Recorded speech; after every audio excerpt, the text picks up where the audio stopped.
Hello students, इसके पहले मैंने आपको प्राइमरी ऑक्सिलरीज पढ़ाई जिसमें बी ग्रुप, डू ग्रुप और साथ में हैव ग्रुप के बारे में बताया। उसके बाद कुछ मॉडल्स पढ़ाए जैसे मे माइट का प्रयोग, कैन कुड का प्रयोग, और उसके बाद मैंने एक वीडियो बनाया जिसमें पर्सन्स के बारे में समझाया और नंबर्स के बारे में बताया, क्योंकि उसको पढ़ने के बाद ही फिर आप आगे विल शैल को अच्छे तरीके से समझ पाएंगे।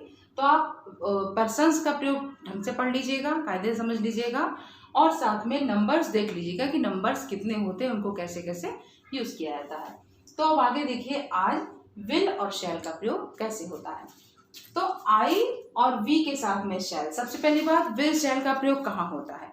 विल शैल का प्रयोग फ्यूचर इंडेफिनिट टेंस में होता है, जहाँ पे हमें गा गी गे वाक्य के अंत में दिखाई पड़ता है। जैसे कि मैं आज एक गाना गाऊंगा तो गा आया, तो वहाँ पे आई शैल सिंग अ सॉन्ग टुडे इस तरीके से बन गया। या मैं स्कूल जाऊंगा, हम लोग स्कूल जाएंगे, we shall go to school. वह खेलेगा, ही विल प्ले। तो इस तरीके से विल और शैल का प्रयोग जो है गा गी गे को एक्सप्रेस करता है। तो यहाँ पे देखिए, अब प्रश्न ये उठता है कि किसके साथ में शैल और किसके साथ में विल लगाना है हमें। आई और वी के साथ में शैल। आई और वी कौन से पर्सन है? आई और वी आपके फर्स्ट पर्सन है। इसके पहले मैंने आपको पढ़ाया है, उसको आप पढ़ लीजिएगा ठीक से, तो फिर कंफ्यूजन नहीं होगी। आई और वी फर्स्ट पर्सन, तो हम कह सकते हैं कि फर्स्ट पर्सन के साथ में शैल का प्रयोग होता है और बाकी सारे पर्सन्स के साथ में विल का प्रयोग होता है, प्लस वर्ब की फर्स्ट फॉर्म। अगर वर्ब आ रही है उसमें तो उसके बाद हमको सीधे वर्ब की फर्स्ट फॉर्म ही लगानी है। तो फिर से एक बार वंस अगेन, आई और वी मतलब फर्स्ट पर्सन के साथ में शैल का प्रयोग और बाकी सारे पर्सन जो दो और बच रहे हैं सेकंड पर्सन और थर्ड पर्सन के साथ में विल का प्रयोग होता है। तो ये तो एक नॉर्मल सी बात हो गई कि हाँ, इस तरीके से हमें विल और शैल का प्रयोग करना है। स्टूडेंट्स, जब आई और वी के साथ शैल के स्थान पे विल का प्रयोग होता है तो वो सिंपल सेंटेंस नहीं रह जाता, बल्कि वो कुछ और ही एक्सप्रेस कर रहा होता है। जैसे कि दृढ़ निश्चय हो गया, डिटर्मिनेशन हो गया, कोई प्रॉमिस हो गया, कोई बहुत बड़ी बात है जो वो अपनी बात को कहना चाह रहा है, बहुत ही दृढ़ता से कहना चाह रहा है, तो फिर वो एक्सप्रेस होने लग जाता है।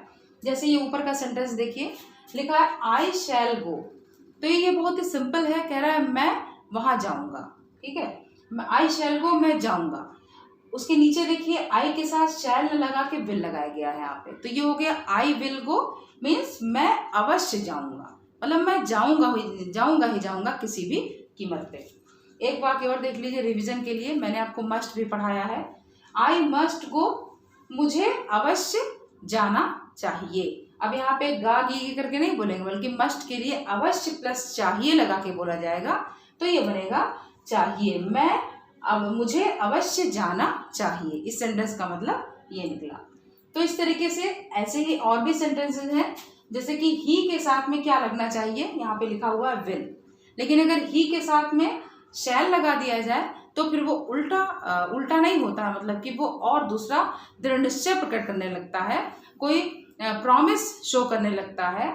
जैसे कि ही विल गो मीन्स हो गया वो वहां जाएगा, अगर वो ही शैल गो तो वो अवश्य जाएगा। तो इस तरीके से हम शैल और विल को अलग अलग प्रोनाउन के साथ ऊपर नीचे लगा करके, या जिनके साथ जो लगता है उसके जगह पे दूसरा लगा करके एक नया सेंस दे देते हैं। वैसे मॉडर्न इंग्लिश में बच्चों विल का प्रयोग कॉमन हो गया है, सभी के साथ लोग विल लगा देते हैं, I will, you will, they will, he will. लेकिन ग्रामर के हिसाब से या फिर कोई एग्जाम है अगर उसमें लिखने के लिए आ रहा है तो वहाँ पे इस तरीके से आप करिएगा जैसे मैंने आपको बताया है।